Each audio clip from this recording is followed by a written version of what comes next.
नमस्कार दर्शकों, YouTube के मेरे चैनल में आप सबका स्वागत है। 23 मई 2021 से शनि महाराज जो है वक्री होने जा रहे हैं और वो 10 अक्टूबर 2021 तक वक्री अवस्था में रहेंगे। शनि महाराज के वक्री होने का प्रभाव वृश्चिक राशि के जातकों पर क्या पड़ेगा, इस वीडियो में हम इसी बात का विचार करेंगे। वृश्चिक राशि का ये अर्थ है कि आपकी जन्म कुंडली में अगर चंद्रमा 8 नंबर में लिखा हुआ है, इसका अर्थ है आपकी वृश्चिक राशि बनती है। अभी तक शनि महाराज मार्गी चल रहे थे, लेकिन अब शनि महाराज वक्री हो रहे हैं। इसका क्या अर्थ होता है? जब ग्रह मार्गी रहता है तो वो जिस भाव में बैठता है उसका फल देता है और जिन भावों को दृष्टि देता है उसका फल देता है।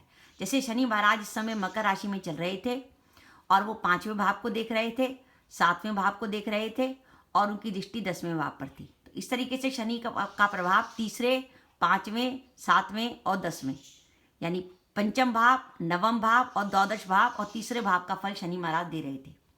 लेकिन अब शनि महाराज जो है वक्री हो गए। जब ग्रह वक्री हो जाता है तो वो अधिक बली हो जाता है, क्योंकि वक्री होने के बाद ग्रह को एक चेष्टा बल मिल जाता है और चेष्टा बल मिलने के कारण ग्रह जिस राशि में वक्री होता है उससे पिछली राशि का भी इफेक्ट देने लगता है। तो शनि महाराज जो अपनी तीसरे भाव में चल रहे थे वो अब आपके दूसरे भाव का भी फल देने पड़ेंगे, जहाँ पे उनकी धनु राशि है। जैसे कि हम जानते हैं कि वृश्चिक राशि के लिए शनि महाराज इस समय पॉजिटिव चल रहे थे, क्योंकि शनि महाराज जब तीसरे भाव में, छठे भाव में और 11वें भाव में गोचर करते हैं तो उनका गोचर जो है शुभ फल देता है। लेकिन अब क्या हुआ कि शनि महाराज तीसरे भाव के साथ साथ आपके दूसरे भाव का भी फल देंगे, जो दूसरा भाव आपका धन संपत्ति का भाव है। अब शनि महाराज जब दूसरे भाव को फल देंगे तो उनकी दृष्टि आपके चौथे भाव पर होगी, यानी सुख के भाव पर होगी, आपके अष्टम भाव पर होगी और आपके एकादश भाव पर होगी। अब आप देख रहे हैं कि शनि महाराज की जो पहली दृष्टि पड़ रही है वक्री होने के बाद, वो पड़ रही है चौथे भाव में। चौथा भाव होता है हमारा सुख का भाव। तो ये तो तय है कि वृश्चिक राशि के लिए शनि महाराज जब वक्री होंगे तो आपके सुखों में कुछ प्रॉब्लम आएगी, खासकर मानसिक सुख में, यानी आपकी मानसिक चिंताएं बढ़ने की संभावना ये वृश्चिक राशि का शनि वक्री होने पर दे रहा है। यानी वृश्चिक राशि के लिए अगर शनि मकर राशि में वक्री हो रहे हैं 23 मई से, तो आपकी मानसिक चिंताओं में कुछ ही प्रकार की वृद्धि कर सकते हैं। साथ ही शनि का संबंध आपके अष्टम भाव से भी हो रहा है, जो बाधाओं का भाव है। तो थोड़ा सा कामों में बाधा आने की संभावना आपकी बढ़ेगी और आपके इच्छा पूर्ति के भाव पर भी इसकी दृष्टि होगी। तो आपकी इच्छा पूर्ति यानी आपके जो काम होने वाले थे उन काम में अचानक किसी प्रकार की रुकावट आने की संभावना बन सकती है। अब हम देखते हैं कि एक एक करके वृश्चिक राशि में ये जो शनि महाराज वक्री हो रहे हैं मकर राशि में, उसका इफेक्ट वृश्चिक राशि के जातकों को क्या मिलने वाला है। सबसे पहले बात करें, क्योंकि शनि का दृष्टि संबंध एकादश भाव से हो रहा है, शनि महाराज जो है जब वक्री होंगे तो धन भाव से संबंध रखेंगे और दृष्टि देंगे वो लाभ भाव को। तो यानी जो वृश्चिक राशि के जातक विशेषकर व्यापारी वर्ग से हैं, जो बिजनेसमैन हैं, वो अपना बहुत ध्यान रखें। जो धन से जुड़ा लेन देन है बहुत सावधानी से रखें, ध्यान रखें कोई किसी प्रकार का धोखाधड़ी ना हो जाए, क्योंकि आजकल ऑनलाइन धोखाधड़ी काफ़ी होती है। कोई ऑनलाइन आपको धोखा दे जाता है। और साथ ही आपका जो जीवन साथी है, क्योंकि सप्तम भाव में आप ध्यान रखिए, सप्तम भाव में इस समय राहु भी चल रहा है। सप्तम भाव का राहु क्या करता है? राहु एक ऐसा ग्रह है जो गलतफहमी पैदा करता है। तो ध्यान रखिए इस समय धन से जुड़े मामलों को लेकर आपका जीवन साथी से किसी प्रकार का कोई मतभेद होने की संभावना या किसी प्रकार का विवाद होने की संभावना बन सकती है। शनि महाराज क्योंकि कुटुंब के भाव में बैठेंगे, इसके कारण आपके परिवार के जो सदस्य हैं उनमें आपस में मतभेद और तनाव पैदा हो सकता है। इसलिए अगर आप ज्वाइंट फैमिली में रहते हैं तो ध्यान रखिए, ज्वाइंट फैमिली का वातावरण थोड़ा सा टेंस होने की संभावना है। इस समय शनि आपके जो दूसरे भाव में आ रहे हैं, वक्री होकर इफेक्ट दे रहे हैं, वो इस बात का संकेत दे रहे हैं कि वृश्चिक राशि के जातकों का वर्तमान जिस जगह पर है वहां से किसी प्रकार का स्थान परिवर्तन होने की संभावना बनती है 23 मई से 10 अक्टूबर के बीच में। अब ये स्थान परिवर्तन आपकी जॉब को भी हो सकता है कि वर्तमान जॉब में आपका कोई चेंज हो जाए। जो आप इस समय जॉब कर रहे हैं उस जॉब में आपका किसी प्रकार का कोई ट्रांसफर हो जाए, आपका वर्क प्लेस चेंज हो जाए, आपका काम करने की जगह चेंज हो जाए।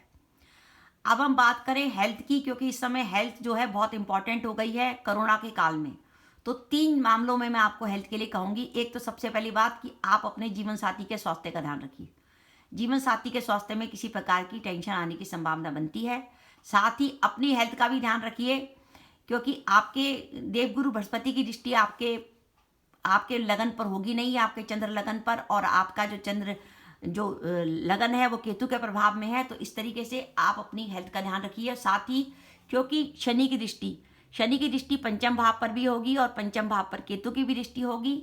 अचानक आपकी संतान के स्वास्थ्य को लेकर किसी प्रकार की आपको चिंता जो है कुंडली हमें दिखा रही है। और एक बात जिसको सुनकर हो सकता है कोई दर्शक नाराज भी हो जाएं और कमेंट बॉक्स में कमेंट भी कर दें कि मैडम आप नेगेटिव बोलती हैं, लेकिन मैं अपने को नेगेटिव बोलने से नहीं रोक पाई, क्योंकि जो मुझे दिख रहा है मैं कोशिश करूंगी उसको बताने की। अभी तक शनि महाराज आपके पॉजिटिव चल रहे थे, लेकिन शनि महाराज वक्री होकर नेगेटिव फल देंगे। और इसके साथ साथ आप जानते हैं देवगुरु बृहस्पति भी कुंभ राशि में चल रहे हैं 4th हाउस में, और उनकी कनेक्टिविटी अष्टम भाव से है। तो मेरा यह मानना है कि 23 मई से 10 अक्टूबर 2021 तक शनि व गुरु दोनों ही अपने में नेगेटिव इफेक्ट लिए हुए हैं। इसलिए आप ध्यान रखिए, आपकी जॉब में, व्यापार में किसी प्रकार की रोजगार में परेशानी आने की संभावना बन सकती है, लेकिन आपको अपने भाइयों से और अपने मित्रों से आपको पूरा सहायता और लाभ मिलेगा। आप जिससे भी सहायता व लाभ की उम्मीद करेंगे वो आपकी उम्मीद जरूर निश्चित रूप से पूरी होगी। वृश्चिक राशि के वो जातक जो प्रॉपर्टी से जुड़े व्यापार को करते हैं, प्रॉपर्टी में जिनकी डीलिंग है, जमीनों का सौदा करते हैं, प्रॉपर्टी में इन्वेस्ट करते हैं, कोई लोहे का वगैरह का काम करते हैं, कोयले का काम है, दवाइयों का काम है, तो उनके लिए समय जो है समय पॉजिटिव है। अब हम ये देखें कि जब हमारे लिए गुरु और शनि दोनों पॉजिटिव हो गए, इसलिए आप देखिए मैंने इसके अपने ऊपर क्लियरली लिख के आपको रखा है संभल कर, यानी वृश्चिक राशि है तो आप थोड़ा सा समझ जाइए। 23 मई से 2 अक्टूबर 2021 तक थोड़ा सा संभल कर चलेंगे, सावधानी बरतेंगे। संभल कर चलने का ये अर्थ है कि आपको जब ये पता है कि आपका समय नेगेटिव है तो भूल कर भी किसी भी काम में जोखिम मत लीजिए। आप जो काम कर रहे हैं उसको करते रहिए। किसी नए काम की शुरुआत इस समय पे बिल्कुल मत करिएगा। 23 मई से 10 अक्टूबर के बीच में आप जो काम कर रहे हैं उसको करते रहिए।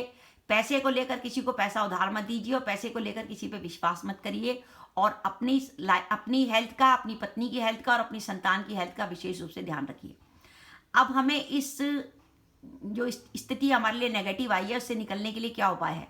सबसे बढ़िया उपाय ये कहते हैं कि अगर कुंडली में सारे ग्रह नेगेटिव हो जाएं तो उससे बचने का सबसे बढ़िया उपाय है कि आप हनुमान जी की सेवा करो। हनुमान जी की सेवा में क्या अर्थ है कि आप एक जगह बैठिए और 7 बार बैठ के हनुमान चालीसा पढ़िए।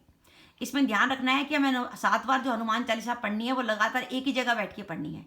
और क्योंकि आपका जो लगन का स्वामी है मंगल बनता है और मंगल के लिए पूजा की जाती है बजरंग बली की, तो इस तरीके से अगर आप बजरंग बली की पूजा करेंगे, रेगुलरली 7 बार करेंगे तो वो आपके लिए बहुत पॉजिटिव रहेगी। और अगर आपको लगे कि आप 7 बार बजरंग बली की पूजा नहीं कर सकते तो उसके लिए इसके अलावा भी एक उपाय ये है कि आप रोज 3 बार हनुमान चालीसा पढ़िए, वो भी 11 दिन तक। आप रोज 3 बार हनुमान चालीसा पढ़िए, वो भी 11 दिन तक। इसमें ध्यान रखिए कि हनुमान चालीसा सूर्यास्त के बाद पढ़ें, बढ़िया है।